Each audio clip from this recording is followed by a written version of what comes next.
vous avons convié à cette conférence de presse en ce mois de mai qui est en train de tirer à sa fin. Le mois de mai qui est un mois symbolique pour nous, parce que c'est un mois qui marque la libération de l'Afrique. Le 25 mai dernier, nous avons célébré la journée de la libération africaine, qui marquait donc la journée de la création de l'Organisation de l'Unité africaine. Donc c'est un mois qui est un prétexte aujourd'hui qui pourrait nous permettre de discuter sur des questions essentielles, notamment les questions liées à la souveraineté.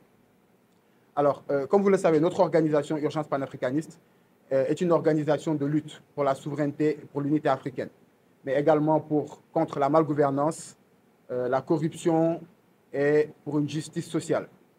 Depuis maintenant plusieurs années, nous menons un travail de conscientisation des masses dans ce sens, sur toutes ces questions, notamment liées aux questions de souveraineté.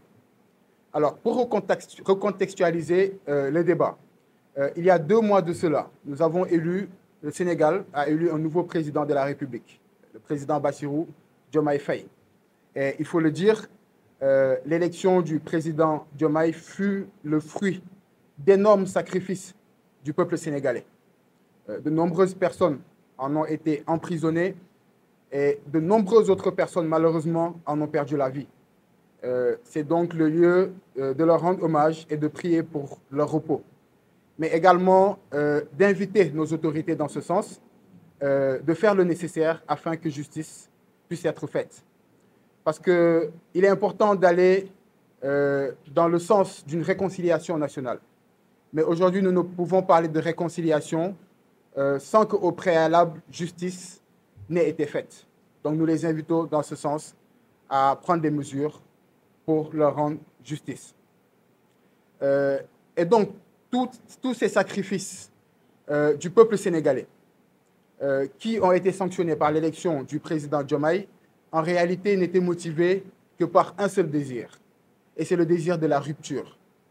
Et lorsque nous parlons de rupture contre la malgouvernance, certes, de rupture contre la corruption, de rupture contre le népotisme. Mais en parallèle, nous parlons également d'une rupture essentielle, qui est la rupture contre l'impérialisme occidental, contre le néocolonialisme français et donc la France-Afrique. Et donc, dans leur engagement de rupture, nous attendons que nos autorités, justement, aillent dans ce sens. Parce que nous considérons que nos États africains, pour la plupart en tout cas, et notamment le Sénégal, n'ont pas encore acquis cette souveraineté que nous recherchons. Nous parlons de souveraineté justement parce que aujourd'hui, l'histoire de l'Afrique a été marquée par une très longue période de domination, de l'esclavage en passant par la colonisation. Et aujourd'hui, nous considérons que nous sommes dans un néocolonialisme qui est déguisé sous des pseudo-indépendances de nos États balkanisés. Et donc, il est important que nous réaffirmons notre engagement à lutter pour cette souveraineté africaine-là. Mais à lutter pour cette souveraineté sous ses différentes formes. À lutter pour la souveraineté militaire, à lutter pour la souveraineté monétaire, à lutter pour la souveraineté culturelle, mais à lutter pour la souveraineté sous toutes ses formes. Parce que la domination, elle a multiples formes. Et donc, c'est dans ce sens que nous aimerions aujourd'hui inviter le président Diomaye à aller dans ce sens de rupture contre le néocolonialisme français en prenant des mesures, dans un premier temps, sur les questions de souveraineté militaire. Parce qu'il se trouve que depuis plusieurs années, pour un pays qui se considère indépendant comme le Sénégal, nous abritons encore des bases militaires françaises sur notre territoire. En réalité, ces bases militaires sont uniquement pour défendre les intérêts français au détriment de notre propre souveraineté. D'ailleurs, lorsque vous visitez les accords coloniaux, dans les 11 accords coloniaux, il est spécifié que la France a le droit de déployer ses troupes pour intervenir militairement lorsque ses intérêts sont menacés dans nos territoires.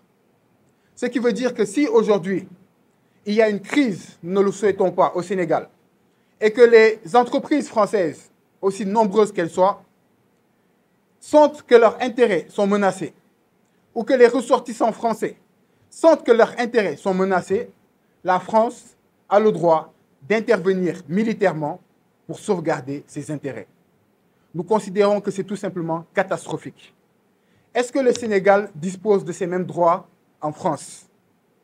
Est-ce que les pays africains disposent de ce même droit en France? La réponse est bien non. C'est non, bien entendu.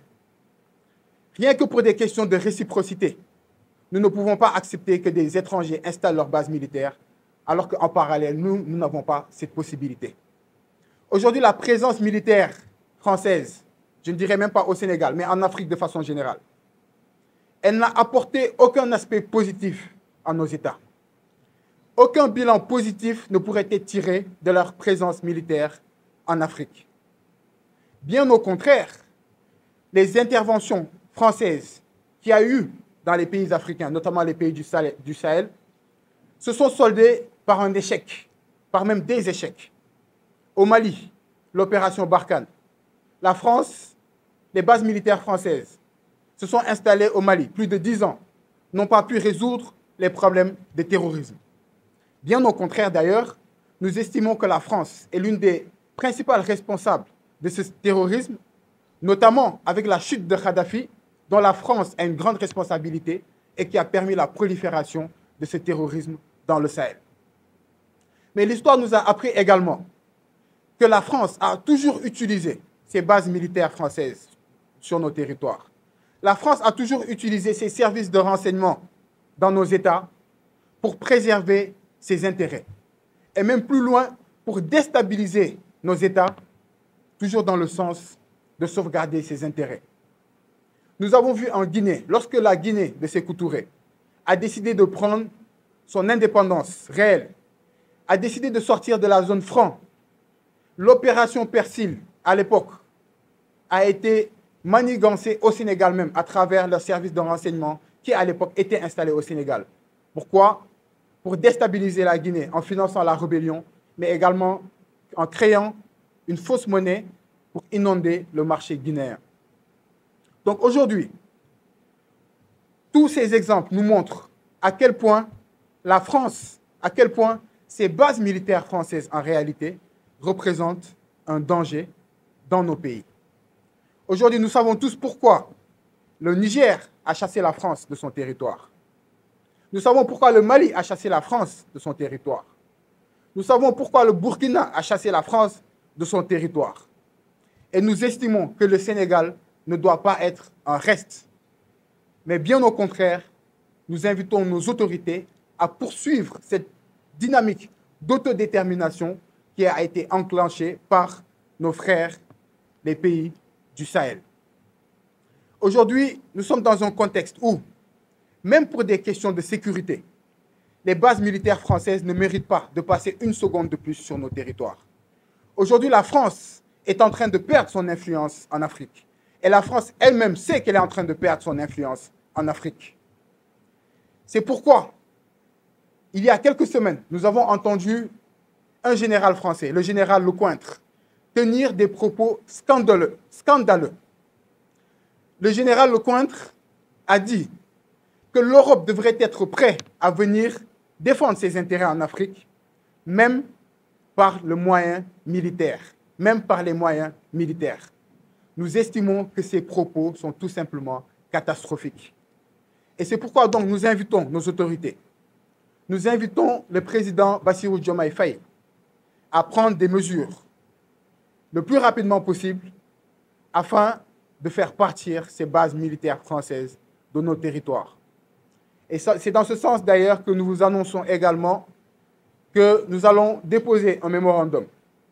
Nous invitons également la société civile à participer à ce mémorandum. Nous allons déposer un mémorandum à la présidence, adressé au président de la République, pour justement lui expliquer les raisons pour lesquelles le Sénégal ne doit plus accepter d'abriter les bases militaires françaises sur notre sol, mais pour également l'inviter à leur demander de partir. Donc c'est le premier point sur lequel nous voulions nous prononcer, les questions donc de souveraineté militaire. La deuxième question, c'est la question de la souveraineté monétaire. Nous avons commencé à mener ce combat pour la souveraineté monétaire il y a quelques années. À l'époque, nous avions créé un front qui s'appelait le Front anti-CFA. Front anti-CFA pour dire Front anti-colonialisme français en Afrique. Parce que nous considérons que notre monnaie que nous utilisons, le franc CFA, est une monnaie coloniale. D'ailleurs, c'est l'un des aspects les plus manifestes du néocolonialisme français en Afrique. Cette monnaie est une monnaie coloniale parce que c'est une monnaie aujourd'hui qui est encore fabriquée par la France pour un pays qui se considère indépendant. C'est une monnaie dont la France a une influence dans sa gestion parce qu'il y a aujourd'hui un représentant français dans nos conseils d'administration qui dispose d'un droit de veto. Mais c'est une monnaie également qui permet aux entreprises françaises de bénéficier aujourd'hui de toutes les richesses qu'elles créent dans nos États, à travers son principe de libre convertibilité et de libre transférabilité des capitaux. Un principe qui permet aux entreprises françaises, qui sont très nombreuses, de pouvoir rapatrier leurs bénéfices gratuitement. Mais c'est une monnaie qui empêche à notre économie de se développer dans la mesure où elle empêche nos entreprises locales d'être compétitives à l'extérieur. Donc c'est pour toutes ces raisons que nous avons combattu cette monnaie qui est le franc CFA. Et dans ce sens, nous saluons cette initiative, en tout cas cette volonté de nos autorités d'avoir assumé clairement leur volonté de quitter cette zone franc et de créer une monnaie qui sera purement contrôlée par nous-mêmes. Mais dans ce sens, nous avons constaté que nos autorités sont dans une logique, comme ils l'ont bien spécifié, de travailler avec les pays de l'UEMOA et de leur convaincre d'aller vers des réformes. Et à ce sujet, nous aimerions également apporter notre contribution. Aujourd'hui, ce qu'il faut, dans un premier temps, concernant la monnaie, ce ne sont point des réformes. Parce que nous savons que la France a toujours anticipé. À chaque fois que nous avons eu une volonté de souveraineté, à chaque fois que nous avons eu une volonté, même que ce soit de quitter la zone franc, ils sont venus en parallèle proposer des réformes. Ils l'ont fait avec l'ECO. L'ECO qui était un projet de la CEDEAO qui a été volé par Macron et Alassane Ouattara, où ils ont proposé des réformes du franc CFA. Nous ne devons pas aller dans ce sens des réformes. Aujourd'hui, ce que nous proposons, c'est un changement radical. Il n'y a point de réforme qui vaille, mais plutôt un changement. Aujourd'hui, la France est impliquée dans la gestion de notre monnaie. Le plus simple, c'est de dégager la France de la gestion de notre monnaie et que nous puissions gérer notre monnaie à nous-mêmes. Avoir une monnaie qui ne sera pas arrimée à l'euro avec un taux de parité fixe, avoir une monnaie qui ne sera pas fabriquée par la France, avoir une monnaie dont la gestion incombera uniquement aux pays africains et non à une quelconque entité étrangère. Donc voilà là où nous leur attendons.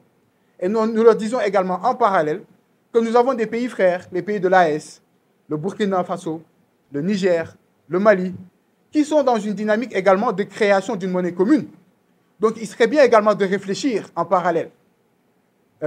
Si aujourd'hui les négociations avec l'UEMOA n'aboutissent pas, quelle serait leur alternative? Et j'ai bien peur d'ailleurs que ces négociations n'aboutissent pas. Parce que lorsque vous voyez les pays qui composent l'UEMOA, ce ne sont pas des pays aujourd'hui qui sont forcément prêts à aller vers une création d'une monnaie commune. Donc nous leur présentons une alternative concrète qui est la création d'une monnaie commune avec notamment les pays de l'Alliance des États du Sahel. Pour terminer, nous allons nous prononcer sur le cas de la CEDEAO. La CEDEAO, concernant la CEDEAO, notre position, nous l'avons toujours assumée. C'est une position qui est claire et c'est une position qui est constante, qui n'a pas changé. Nous considérons que la CEDEAO est un échec pour les Africains. Parce que nous considérons que la CEDEAO, au lieu de défendre les intérêts de nos populations, s'est érigée en association de chefs d'État qui défendent leurs propres intérêts, mais également des chefs d'État qui sont manipulés par la France pour défendre les intérêts français. Parce que la CEDEAO aujourd'hui est composée par des chefs d'État marionnettes de l'impérialisme occidental, il faut le dire. Aujourd'hui, ce sont ces chefs d'État-là qui ont voulu étouffer le Mali, qui ont mis le Mali sous embargo pour l'étouffer. Ce sont ces chefs d'État qui ont mis le Niger sous embargo pour l'étouffer. Ce sont ces chefs d'État en réalité qui se sont complotés pour sanctionner tous ces pays sous le prétexte que leurs autorités n'étaient pas légitimes. Alors que ces mêmes chefs d'État, aujourd'hui, n'ont pas plus de légitimité que ces autorités des pays du Sahel. Parce que quoi qu'on en dise, les pays du Sahel, de l'Alliance des États du Sahel, à savoir le Burkina, le Niger, le Mali, ils ont le soutien de leur population. Mais je doute fort aujourd'hui que ces chefs d'État marionnettes de la CEDEAO aient le soutien de leur population. Je doute fort que Alassane Ouattara ait le soutien des Africains même, de façon générale.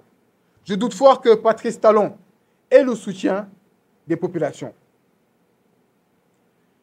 Et donc, toujours dans le cadre de la CEDEAO, nous avons remarqué que nos autorités, le président Bassirou Diomaye Faye, a entamé une série de visites, principalement axées vers les pays de la CEDEAO, depuis son accession au pouvoir. Et dans ces différentes visites, nous pouvons retenir dans son discours, un discours qui revenait souvent, à chaque fois qu'il a eu à rencontrer les différents chefs d'État de la CEDEAO, et qui consiste à vouloir faire revenir, dit-il, les pays de l'Alliance des États du Sahel qui ont quitté la CEDEAO, c'est bien de le préciser, parce qu'il leur demande de rester, mais ces pays ne comptent pas rester parce qu'ils ont déjà quitté. Il compte donc leur faire revenir dans la CEDEAO. Nous avons remarqué que ce discours, il l'a tenu à plusieurs reprises. D'ailleurs, un des chefs d'État de la CEDEAO n'a pas manqué même de lui confier cette mission de médiation avec les différents pays de l'Alliance des États du Sahel afin de leur demander de revenir. Mais nous aimerions alerter le président Bassirou Diomaye Faye également à ce niveau. Nous aimerions lui dire que ces mêmes chefs d'État actuellement qui sont en train de l'exposer et de lui demander de faire revenir ces pays de l'Alliance des États du Sahel, ce sont ces mêmes chefs d'État qui se sont complotés pour mettre le Mali sous embargo durant plusieurs mois. Ce sont ces mêmes pays qui se sont complotés pour fermer leurs frontières contre le Niger. Ce sont ces mêmes pays qui se sont complotés pour sanctionner tous ces différents pays, pour sanctionner même des populations entières sous prétexte des autorités dont ces autorités ont même le soutien des populations. Donc ces chefs d'État actuellement qui sont en train de le convaincre de faire revenir les pays de l'Alliance des États du Sahel dans la CEDEAO n'ont aucune crédibilité aux yeux de nos populations. Elles n'ont plus aucune légitimité aux yeux de nos populations. Et aujourd'hui, demander à ces pays-là, à ces pays frères du Sahel, de revenir à la CEDEAO, c'est comme leur demander de remettre le bâton à l'ennemi pour qu'il se fasse taper dessus à nouveau. Parce qu'ils ont subi toutes sortes de pressions, des menaces, même d'intervention militaire, rappelons-le. Parce que ces pays-là de la CEDEAO ont voulu faire la guerre au Niger. Donc nous l'invitons à ne point laisser ces chefs d'État exercer une quelconque manipulation à son endroit afin de faire vouloir revenir les pays de l'Alliance des États du Sahel. Aujourd'hui, la CEDEAO, elle a échoué. Il est clair que la CEDEAO demande à être réformée profondément. Sur ce point, nous sommes d'accord avec le président Bassirou Diomaye Faye. La CEDEAO doit être réformée profondément. Mais sur qui faudrait-il compter pour réformer la CEDEAO? Est-ce qu'il faut compter sur Alassane Ouattara pour réformer la CEDEAO? Est-ce que c'est sur Patrice Talon qu'il faut compter pour réformer la CEDEAO? Est-ce que c'est sur les présidents nigériens, Bola, de la Guinée-Bissau, etc., qu'il faut compter pour réformer la CEDEAO? Je pense bien que non. Parce que nous savons que ces présidents, aujourd'hui, roulent pour l'impérialisme occidental. Par conséquent, il ne faudrait point compter sur eux pour que du jour au lendemain, ils retournent leur casquette et se présentent comme soutien des pays de l'Alliance des États du Sahel. Aujourd'hui, l'AES, en si peu de temps, est en train de matérialiser ce que la CEDEAO n'a pas pu matérialiser pendant plusieurs décennies. L'AES est dans une dynamique, a déjà été est déjà dans une dynamique d'alliance militaire. C'est-à-dire qu'aujourd'hui, quiconque attaque un pays de l'AES attaque tous les pays de l'AES. Est-ce que la CEDEAO a été dans cette dynamique? Aujourd'hui, l'AES est dans une optique de création d'une propre monnaie. Cela fait plusieurs dizaines d'années maintenant que la CEDEAO avait ce projet de création d'une monnaie unique, mais aujourd'hui, qui n'a toujours pas abouti. Aujourd'hui, l'AES est dans une dynamique de confédération. D'ailleurs, la confédération est déjà actée. Et espérons-le, dans un futur proche, d'une fédération. On n'a jamais parlé de fédération au sein de la CEDEAO. Ils se sont limités à l'intégration africaine. Aujourd'hui, nous estimons que l'enjeu réel, c'est la souveraineté et la fédération africaine. Donc aujourd'hui, est-ce qu'il faudrait casser cette dynamique révolutionnaire des pays de l'AES qui sont dans une dynamique de fédération et leur demander de revenir dans l'AES pour continuer dans cette intégration? Je pense que cela serait tout simplement vouloir interrompre ce processus d'autodétermination des peuples de l'AES. Et nous ne saurons l'accepter en aucun cas. Et c'est pourquoi donc nous invitons le président Bassirou Diomaye Faye à ne point tomber dans ce piège de ces chefs d'État qui cherchent à le manipuler dans ce sens. Voilà donc les propos que nous avons souhaité tenir. Nous terminons juste par dire que le Sénégal, depuis son accession au pouvoir, s'est soldé par une succession d'échecs en termes de gouvernance. De Léopold Sédar Senghor, en passant par Abdoulaye Wade, en passant par Macky Sall, jusqu'à aujourd'hui, le président Bassirou, j'ai sauté Abdou Diouf, jusqu'à aujourd'hui, le président Bassirou Diomaye Faye. Nous avons eu une succession d'échecs, notamment sur les questions de souveraineté réelle, de reprise en main de notre indépendance. Et pour la première fois, justement, nous avons un président qui se revendique panafricaniste. Donc ce président, aujourd'hui, il est source d'espoir. Et nous attendons réellement aujourd'hui cette rupture qu'ils ont très longtemps prônée depuis maintenant plusieurs années et pour laquelle le peuple sénégalais leur a fait confiance et leur a porté à la tête de la magistrature suprême. Je vous remercie.